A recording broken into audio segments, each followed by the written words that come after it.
Bien, entonces en la parte de los precursores los hemos dividido en tres grandes grupos. Si bien ya hemos o conocemos en parte que dos de los grandes segmentos o bloques son los que están a favor de las reformas y los que están a favor de la separación, habría que mencionar de una manera introductoria a los precursores continentales, o que vendrían a ser aquellos precursores que sentaron las bases propiamente dichos en la región americana propiamente dicha, ¿no? Entonces, dentro de ese grupo está un peruano, un arequipeño propiamente dicho, Juan Pablo Vizcardo y Guzmán. Tenemos también a quien vendría a ser Francisco de Miranda y al perteneciente a Nueva Granada, que viene a ser Antonio de Nariño. Fíjense acá, por ejemplo, el caso de Juan Pablo Vizcardo y Guzmán es uno de los más importantes porque, para empezar, va a mostrarnos un tanto la relación o la importancia, ¿no?, del apoyo extranjero para la consecución de la independencia. El caso de Juan Pablo Vizcardo y Guzmán, perteneciente a la orden de los jesuitas, educado justamente en un colegio de jesuitas en territorio peruano, cuando se fueron expulsados, él también parte al exilio con ellos, ¿no? Y desde allí, desde el extranjero, gestionó el apoyo inglés para la rebelión de Tupac Amaru II. Un apoyo del cual se habló mucho, del cual se ha generado mucha expectativa, pero al final los ingleses nunca lograron,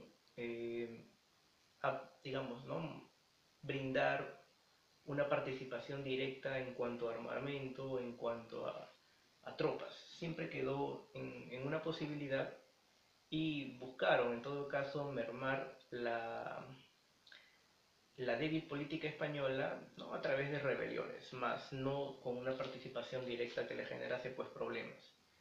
Gestionó el apoyo inglés entonces para Tupac Amaru II y, por otro lado, en el año 1792 escribe lo que vendría a ser su principal obra, que es conocida como Carta a los Españoles Americanos.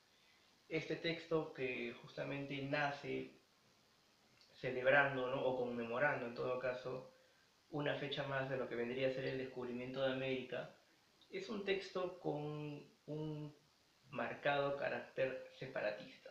Podríamos incluirlo dentro de este bloque, en donde busca, digamos, distanciarse por un lado, ¿no?, de los norteamericanos propiamente dichos y de los europeos. O sea, marca un referente, un punto, ¿no?, un punto de quiebre entre lo que vendría a ser la propia nacionalidad.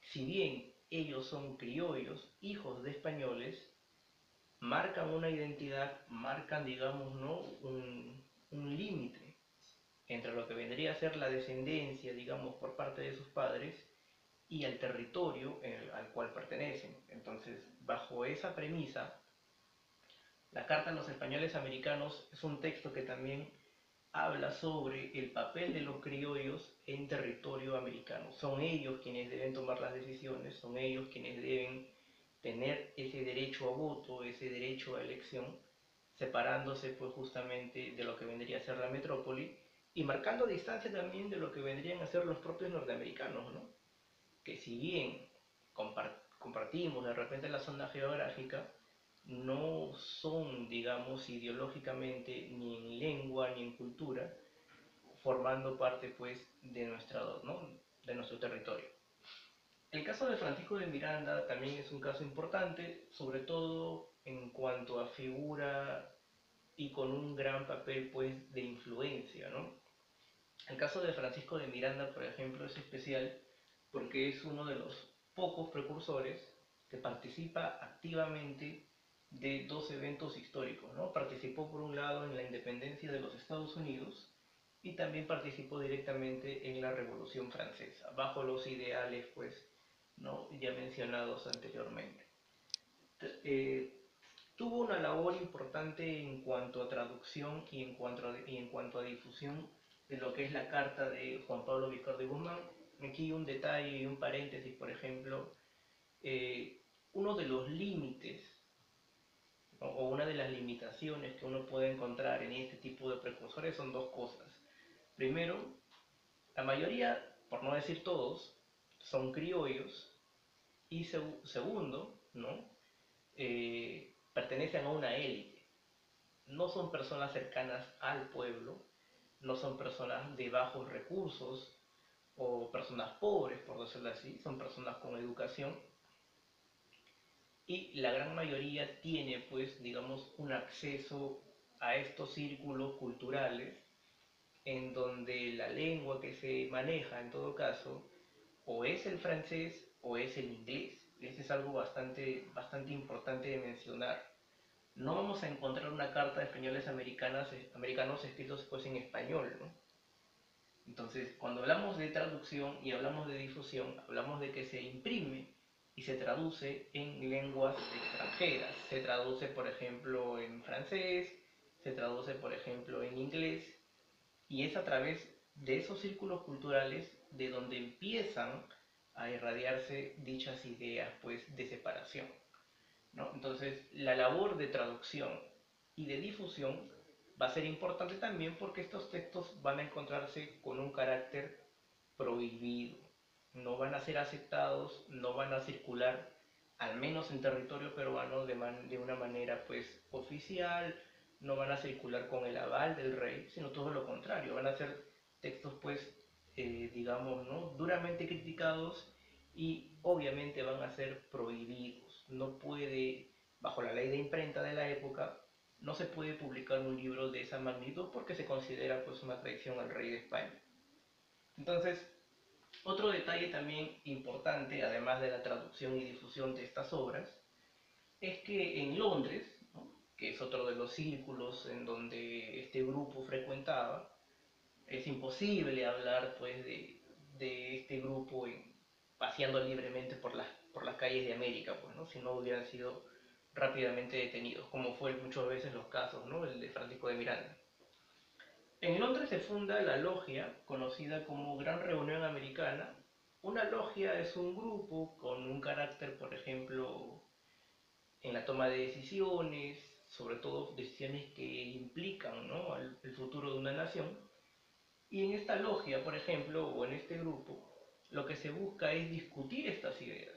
Se busca, por ejemplo, ¿no?, qué acciones se van a tomar, por ejemplo, por lo que van a ser justamente las ideas de separación, algunas ideas pues armadas, ¿no?, otras solamente en cuanto a la difusión de estos libros o de estos textos. Y entonces es justamente con las logias donde empiezan a aparecer no solamente los criollos, sino también futuros participantes, ¿no?, de las guerras de independencia. Estamos hablando pues de Bolívar, estamos hablando de San Martín y de otras figuras, ¿no?, de carácter militar que formaron en algún momento, ¿no?, parte de las tropas realistas o españolas propiamente dichas. Y el caso de Antonio de Nariño, nacido en Nueva Granada o en el Virreinato de Nueva Granada, tradujo y difundió la Declaración de los Derechos del Hombre y del Ciudadano. Este documento es el documento clave, ¿no?, para la Revolución Francesa, que finaliza, digamos, ¿no?, el régimen absolutista en Francia e instaura pues justamente digamos, ¿no?, una igualdad entre los hombres. Igualdad que no existía previamente, pues por todas las condiciones que hemos estado mencionando, ¿no? El poder del rey era absoluto, había una distancia bastante obvia entre la nobleza y el pueblo, pero con la Declaración de los Derechos del Hombre y del Ciudadano, lo que se logra es, pues, ¿no?, al menos en los documentos, es una libertad. La traducción y la difusión de estas ideas para territorio americano que circulaba pues en panfletos o en ediciones pues, como decirlo de una manera hoy en día, ¿no?, ilegales, como que circulen a escondidas, fue una de las principales labores de los precursores continentales, ¿no? Y ya pasando obviamente a los precursores nacionales, tenemos los dos grupos que habíamos mencionado inicialmente. Por un lado los precursores reformistas y por otro lado los precursores separatistas. En el caso de los que solo plantean reformas, tenemos el caso de José Baquijano y Carrillo. El caso de Baquijano y Carrillo es, por ejemplo, el de este abogado y catedrático de la Universidad Nacional Mayor de San Marcos. En el año 81, con la llegada de un nuevo virrey, que es el virrey Jáuregui, ¿no? Lo recibe con un discurso que sorprende a todos, ¿no? A propios y extraños, creo que incluso el mismo virrey. Está titulado Elogio al virrey Jáuregui y es en realidad, debería ser un discurso de bienvenida, un discurso pues, ¿no? Elogioso, lleno de halagos, pero en realidad termina convirtiéndose en una dura crítica al modelo colonial español, ¿no? Dirigió la sociedad amantes del país y en esta revista, en esta publicación llamada El Mercurio Peruano, publica con un seudónimo conocido con el nombre de Cefalio. El uso de los seudónimos es evidente también aquí y es pertinente porque tú no podías escribir abiertamente en contra del gobierno sin que sufrieras pues las consecuencias, ¿no? Entonces, escribir con un seudónimo va a ser lo más común o lo más obvio. Luego vamos a ver ahora lo que corresponde a Toribio Rodríguez de Mendoza, ¿no? Los demás precursores y también ya lo correspondiente a la crisis de la monarquía española.